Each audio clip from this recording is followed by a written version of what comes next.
The Hook of Hate: How right-wing propaganda uses LGBTQ solidarity to excuse genocide in Palestine.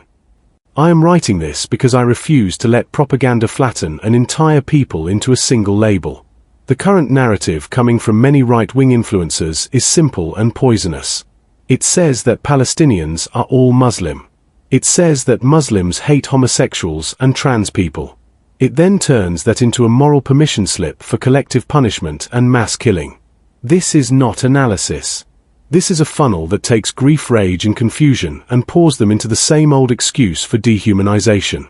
I will not accept it. First, the basic truth. Palestinians are not one thing. The majority are Muslim, yes. Many are Christian. There are also Samaritans who have kept a distinct ancient tradition.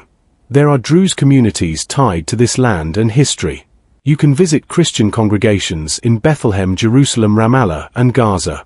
Before the wars of the last decades, there were tens of thousands of Palestinian Christians across the West Bank, Gaza, and East Jerusalem, and there are still many thousands today maintaining churches, liturgies, and schools under impossible pressure.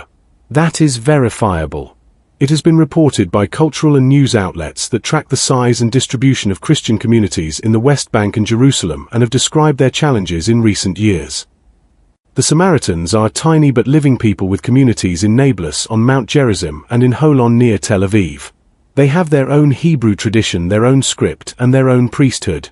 Their population is now close to 1,000 split between the West Bank and Israel.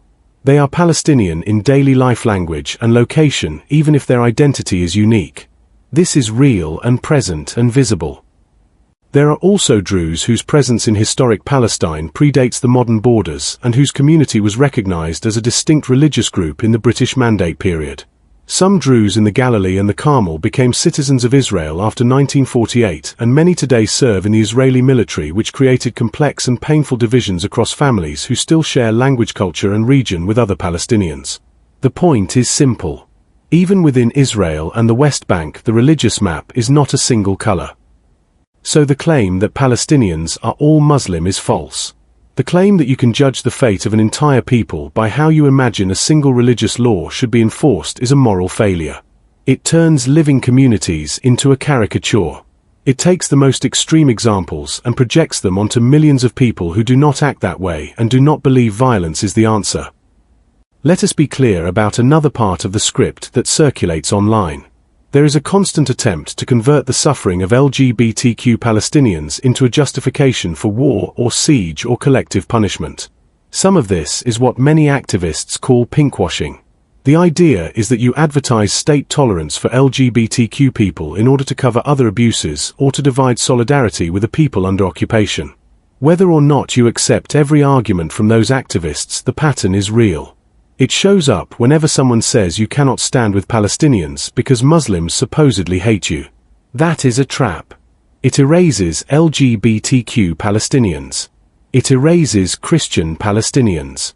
It erases Druze and Samaritans and secular people, and it erases the simple fact that even among Muslims there is a wide spectrum of belief and behavior.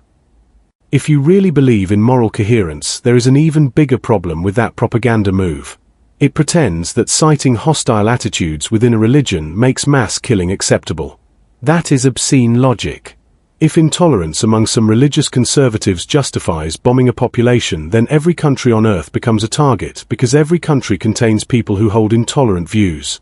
That is the road to permanent war. Let us speak about the language of power. The current Israeli government has included men who reach for biblical language about Amalek. In the Hebrew Bible, Amalek is the enemy marked for total destruction. When leaders reach for that verse in the context of Gaza or Palestinians, it is not a neutral quote. Think tanks have documented why references to Amalek in wartime can signal intent to destroy a people as such. Legal research groups gathered statements by officials and legislators and analyzed them in the light of the Genocide Convention. Even Israeli policy institutes have acknowledged that such rhetoric figured in the case brought before the International Court of Justice. You do not need to take my word for it. You can read the materials yourself. Alongside the rhetoric, there were concrete measures publicly announced. In October 2023, the Israeli Defense Minister declared a complete siege of Gaza. No electricity, no fuel, no food. Those words were widely reported by Israeli and international outlets and echoed by human rights organizations. Whatever you believe about the causes of the war, this policy starves civilians and shuts hospitals. It does not target only fighters. It crushes children and the elderly and the disabled. That is the opposite of any ethical principle that says human life has value beyond politics. Now return to the right-wing narrative that tries to enlist LGBTQ people as moral cover for all of this. The story goes like this. Palestinians are Muslims. Muslims hate LGBTQ people. Therefore you should support whatever is done to Palestinians. Every line of that is either false or manipulative. Palestinians are not all Muslim. Not all Muslims hate LGBTQ people. Even where conservative doctrine condemns same-sex relations, it does not follow that a Muslim person supports violence. And even if you could show that a high percentage of people in a region held a view you dislike, that still does not justify siege bombing or forced displacement. Rights are not a popularity contest. Collective punishment is a war crime. That is not a radical position. That is bedrock modern law. There is another layer to this that needs naming. The alleged defense of LGBTQ people disappears the moment it collides with political convenience. Many of the same right-wing voices raging about supposed Muslim hatred of homosexuals spend the rest of the year attacking trans people, attacking drag events, attacking gay teachers, and attacking any legal protections they can reach. The sudden concern appears only when it can be used to demonize Palestinians. As soon as the audience moves on, the concern vanishes, and the same voices go back to fighting against LGBTQ safety at home. That is not solidarity. That is opportunism. Let us talk about Jesus, since many of the people pushing the propaganda call themselves Christian. Jesus would never bless a siege that cuts off water and power. Jesus would not bless the punishment of children for the crimes of adults. Jesus would not preach that a biblical label like Amalek can be used to excuse what you do to your neighbor. If you claim the name of Christ, you are bound to his command first. Love your neighbor. Feed the hungry. Clothe the naked. Visit the prisoner.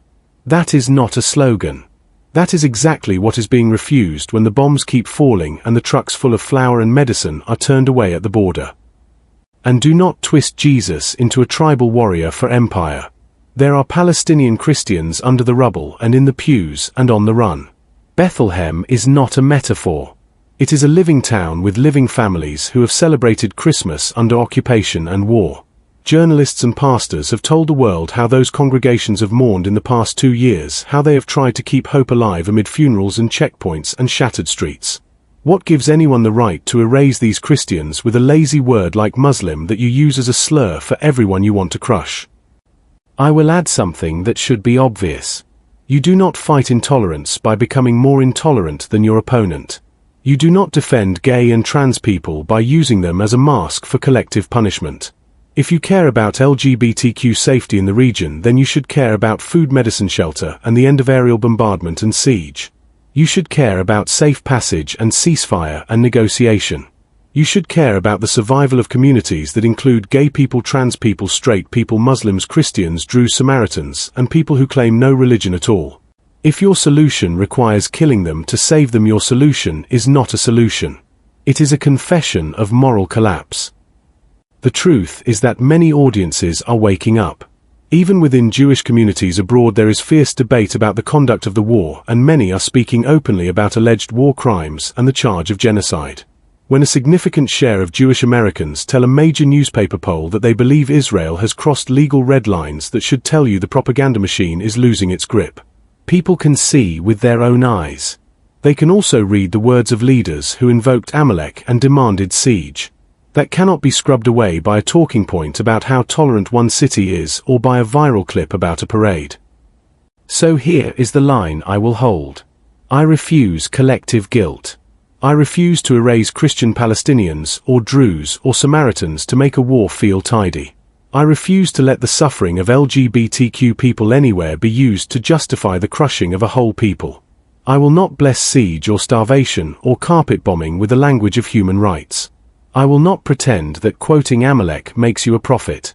It makes you an advocate for annihilation, and there is no world in which Jesus endorses that. If you care about truth, then refuse the lazy categories. Name the real diversity of Palestinian life. Name the historical presence of Christian congregations and the living Samaritan people. Name the mixed and complicated history of Druze communities across the land. Name the direct words of ministers who called for siege and the organizations who recorded what those words mean in law. If you want to cite scripture, then go stand in front of a bombed-out hospital or an empty bakery with a child waiting in line for bread and recite "Blessed are the merciful." If you cannot do that, then do not use the name of God at all. Refuse the hook. Refuse the bait that says you must hate a people in order to love your friends. Build a standard that is the same everywhere. You do not murder civilians. You do not starve them. You do not cut off their water. You do not quote holy books to excuse it. You do not aim your rage at the nearest label and call it justice. The world is watching, and you are responsible for the words you amplify. I am done with the games. I stand with human beings.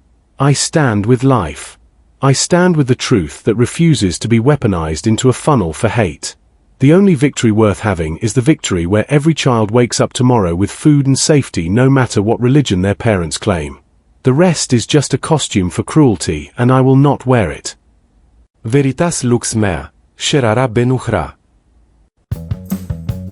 Veritas lux mea.